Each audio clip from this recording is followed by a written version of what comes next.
Hello everyone, welcome back to my channel and to Bryar Rose. We're going to continue now where we left off and see if they can find this Codex Mechanica. I step into the apartment. There's no telltale clacking of keys and grumbling from the living room, so I figure Alec isn't here for once. The place seems strangely quiet without him. Ella's voice echoes into our little reception hall. "I'm in the kitchen," she calls. A delicious scent fills the air. My wolf grumbles inside me. Ella ordered from City Lights a Beijing again. Her tone says she is definitely not interested. "That's your favourite," I reply in my mind. "Don't you want any?" "Not hungry." I step into the kitchen and see the largest spread of white delivery boxes ever. Dang! I start counting the containers. 20! Ella spears a fried crab ragoon from the box in her hand. "And they are going quickly, my friend. I am one hungry girl." I take my regular seat at our high top, sniff out some mushy pork, and try to force in a few bites. My wolf isn't the only one without an appetite. "How was the rest of school?"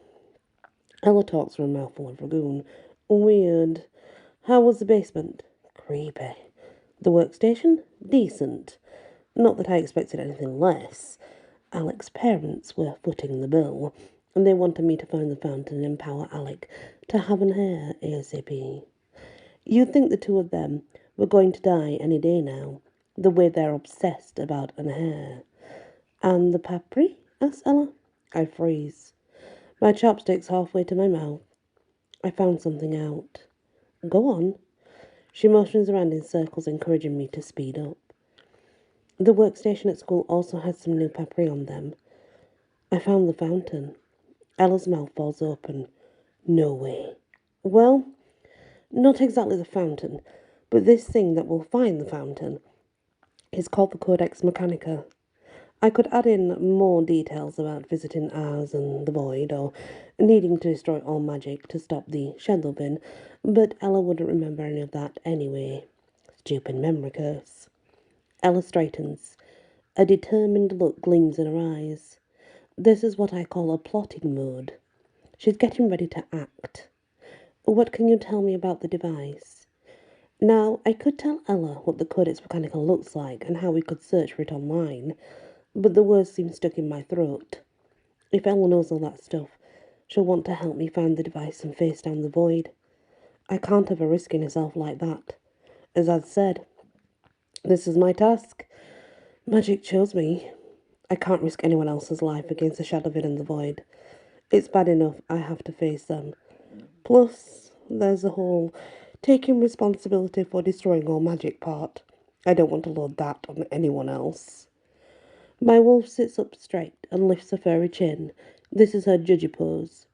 "You know more about the Codex Mechanica. I was sleeping when you were with Scar. You learned things. I know it." "We're not having this discussion," I reply in my mind. "You're holding out on both me and Ella." She then curls up into a ball and pretends to go to sleep.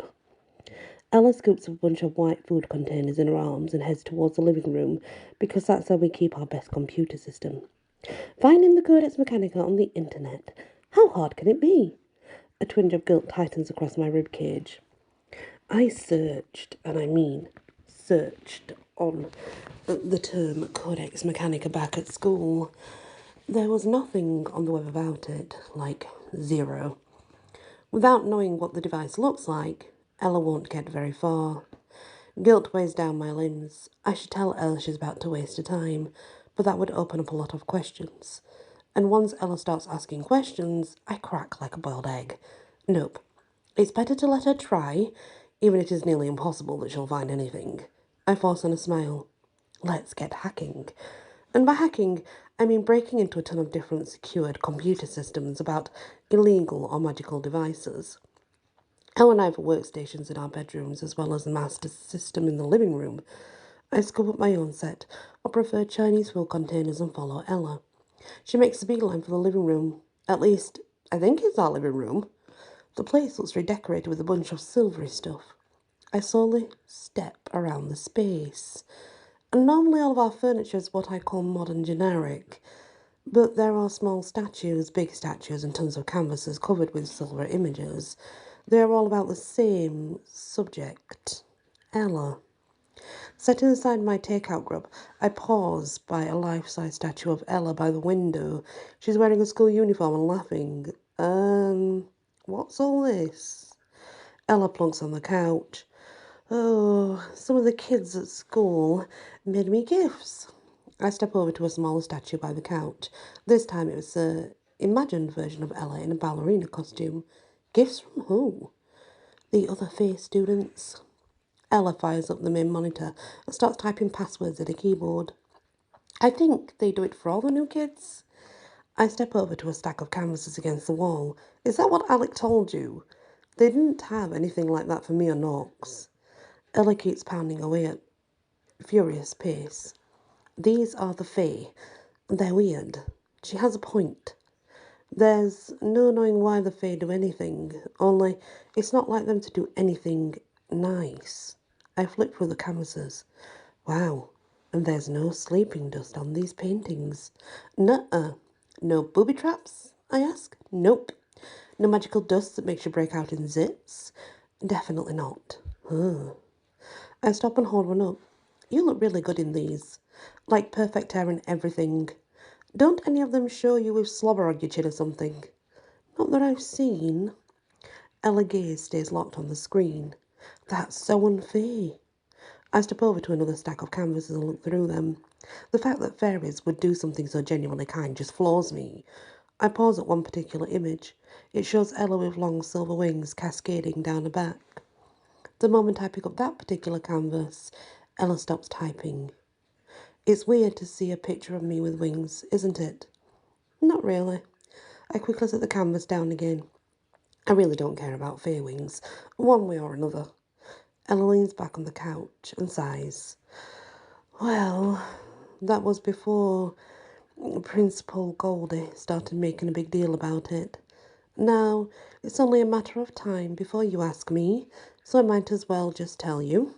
Her big blue eyes glisten with held in tears. I'm a freak. I think that's why all the Fae are being so nice to me. Her voice shakes. I lost my wings. I moved to sit beside Ella on the couch. My aunties rarely showed their wings, as in, I can remember seeing them like once or twice tops, and they were dinky little things anyway, so nothing to show off. Even so, even fays with massive wings keep them hidden. It's all part of avoiding unwanted attention from humans. A flash of a wing and boom, you're surrounded by mortals trying to get a selfie with you. All these years, I just figured Ella was the same way. In fact, I never really thought about the whole wing issue until today. And when we were in the principal's office, Goldie asked Ella where her wings were. It never occurred to me that Ella had lost them. I don't know much about Fae culture, but I'd have to imagine losing your wings is like a big deal. I scooch closer to Ella on the couch and take her hand in mine. Her palm is cool and slick with sweat. This is really bothering her. You don't have to tell me anything if you don't want to, I say. No, Ella sniffles. It's time to get this off my chest. I had to leave my stepfamily. They had me under a curse, Bry. It was a Cinderella life template. I was basically their slave. I give her a hand a gentle squeeze. Go on.